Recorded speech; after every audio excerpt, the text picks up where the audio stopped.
अस्सलामुअलैकुम वरहमतुल्लाहि वबरकातुहू। आप तमाम भाइयों को, दोस्तों को, साथियों को मेरा सलाम, प्रणाम, नमस्कार। मैं मोहम्मद अमीरुल्लाह अंसारी, प्रदेश सचिव पीस पार्टी बिहार।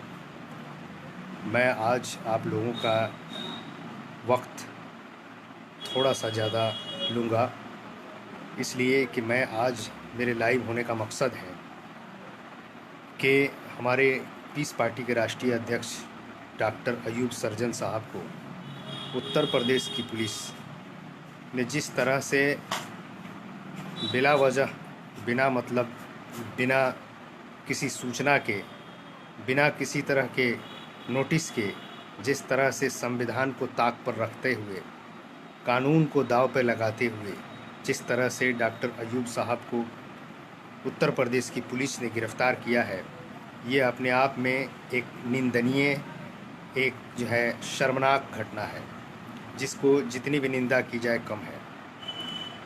आज मैं आप तमाम लोगों को ये बताना चाहता हूँ कि कुछ सूत्रों के हवाले से पता चला है कि पुलिस का ये कहना है कि उन्होंने सांप्रदायिकता को भड़कावा देने वाली कोई भाषण दिया है, कोई स्टेटमेंट दिया है या किसी तरह का इश्तहार छपा है।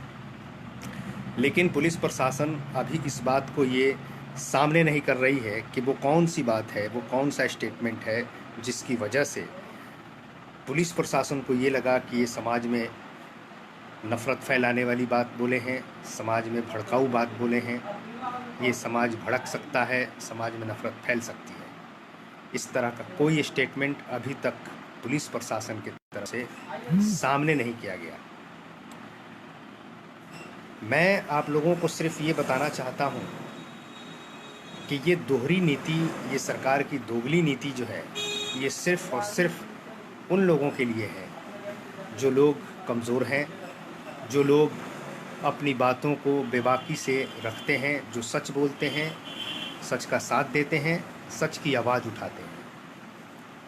इसी वजह से डॉक्टर अयूब साहब को उत्तर प्रदेश की सरकार इतनी डर गई है कि उनको दूसरा कोई कदम नहीं मिला कि इस तरह से एक शर्मनाक हरकत उत्तर प्रदेश की पुलिस के साथ मिलकर सरकार जो है ये की है। मैं उत्तर प्रदेश की सरकार की कड़ी शब्दों में निंदा करता हूँ, क्योंकि संविधान नाम की कोई चीज़ उत्तर प्रदेश की सरकार में नहीं है। ना उन्होंने संविधान का कोई लेख पढ़ा है, ना उन्होंने संविधान का कोई आर्टिकल्स पढ़ा है, ना उन्होंने संविधान का कोई अपनी नज़रों में वैल्यूएशन दी है। शपथ लेने से पहले, मुख्यमंत्री का शपथ लेने से पहले संविधान को लोगों ने सामने रखकर, संविधान की धाराओं को सामने रखकर शपथ लेते हैं। लेकिन उसी संविधान की धज्जियाँ किस तरह से उत्तर प्रदेश की सरकार उड़ा रही है, उत्तर प्रदेश की प्रशासन उड़ा रही है, ये सरेआम पूरी दुनिया देख रही है। जहाँ तक सवाल है भड़काऊ बयान का, तो दिल्ली में पिछले महीनों आप सभी जानते हैं कि दिल्ली में किस तरह से भारतीय जनता पार्टी के नेताओं ने कितने खुलेआम प्रशासन के सामने बयान दिए, भड़काऊ भाषण दिए, जिसका नतीजा कि दिल्ली में दंगा हो गया और सैकड़ों लोग मारे गए, लाखों करोड़ों की संपत्तियां बर्बाद हो गई। अनुराग ठाकुर का नाम आप सुनते होंगे।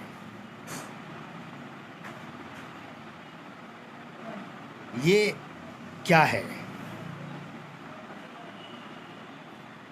भारतीय जनता पार्टी के नेताओं के जरिए दिया हुआ कोई भी बयान सरकार की नज़र में भड़काऊ नहीं है। रागिनी तिवारी रोड पर चिल्ला चिल्ला के एक समुदाय विशेष को गालियां देती है और कहती है कि कठमुल्लों को बम्बू से मारेंगे, मोदी हम तुम्हारे साथ हैं, तुम लठ बजाओ और इन लोग कठमुल्लों को हम देख लेंगे। इस तरह के बयान जो है मोदी सरकार में भारतीय जनता पार्टी की नेताओं के द्वारा किया जा रहा है। लेकिन वो भड़काऊ भाषण नहीं है, वो समाज में विद्रोह पैदा नहीं कर सकता, क्योंकि वो भारतीय जनता पार्टी के लोग हैं। भारतीय जनता पार्टी के सांसदों तक ने इस तरह के बयान दिए कि जिस दिन हम सत्ता में आएंगे हम इन लोगों को देख लेंगे, यहाँ कोई मस्जिदें नज़र नहीं आएंगी। सबको पाकिस्तान भेज देंगे, सबको देशद्रोही बना दिया, सबको आतंकी बना दिया ये भारतीय जनता पार्टी के लोगों ने।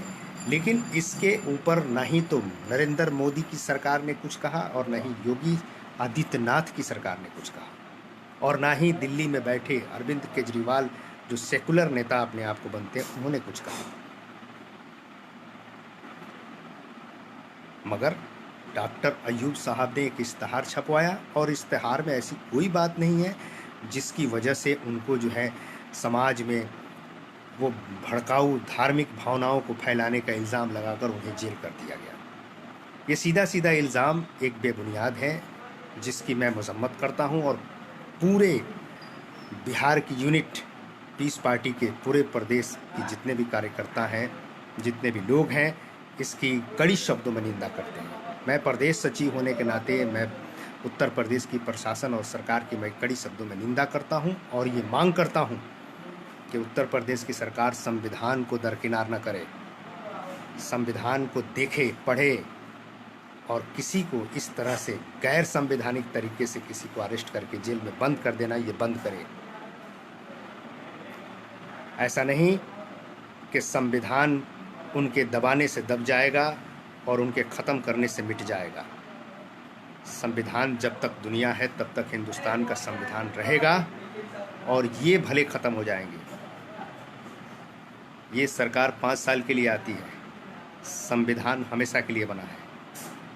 और जिस तरह की जो है दलितों, पिछड़ों पर जो अत्याचार उत्तर प्रदेश में हो रही है, आम जनता के साथ जिस तरह से खिलवाड़ किया जा रहा है कि सड़कों पर लोग यूं ही किसी को भीड़ इकट्ठा करके मार दिया जाता है, किसी को गौरक्षक के, किसी को गाय के नाम पे काटा जा रहा है, किसी को जो है किसी के नाम पर, किसी को धर्म के नाम पर मारा जा रहा है, पीटा जा रहा है। ये बंद करें सरकार। ऐसा नहीं हो कि कहीं ऐसा ना हो कि इस देश के आम जनता सड़क पे उतर जाए और उस कुर्सी से उठाकर आपको फेंक दे। दिल्ली प्रदेश में किस तरह से दंगा किया, कपिल शर्मा का बयान आप भूल गए? योगी आदित्यनाथ जी, वो बयान आपको याद नहीं है कि किस तरह से वो कह रहा है कि पुलिस कमिश्नर के सामने खड़ा होकर वो कपिल मिश्रा चिल्ला चिल्ला के कह रहा है कि अगर 24 घंटे के अंदर हमने नहीं, प्रशासन ने नहीं कुछ किया तो हम उसके बाद करेंगे, और वही किया। वो आपको भड़काऊ बयान नहीं लगता है? अरे शर्म कीजिए। अगर शर्म नहीं है तो आप जो है कुर्सी छोड़कर नीचे उतर जाइए, दे दीजिए किसी को, आप जाइए मठ पे, क्योंकि आपके दिमाग में गोबर भरा हुआ है। आप धार्मिक हैं, धार्मिक उन्माद फैलाते हैं, आप सबसे बड़े दंगाई हैं। मैं आपको कहता हूं कि आप सबसे बड़े दंगाई हैं, इस देश के लिए अब खतरा है। भारत के प्रधानमंत्री श्री नरेंद्र मोदी जी हैं, वो भारत के प्रधानमंत्री नहीं, वो भारतीय जनता पार्टी के प्रधानमंत्री हैं। ऐसे महामारी में जहां से पूरी दुनिया जूझ रही है, जहां अस्पताल बनाने की ज़रूरत है और आप मंदिर का शिलान्यास करने जा रहे हैं, इससे शर्म की बात क्या है? कौन रोक रहा है आपको मंदिर बनाने से? आप बनाइए, आपका चीज़ है, आपकी आस्था है, आपकी आस्था है, आप करो, हम उसका इस्तकबाल करेंगे।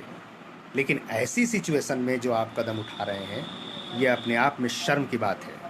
और आप कहते हैं कि आत्मनिर्भर बन जाओ।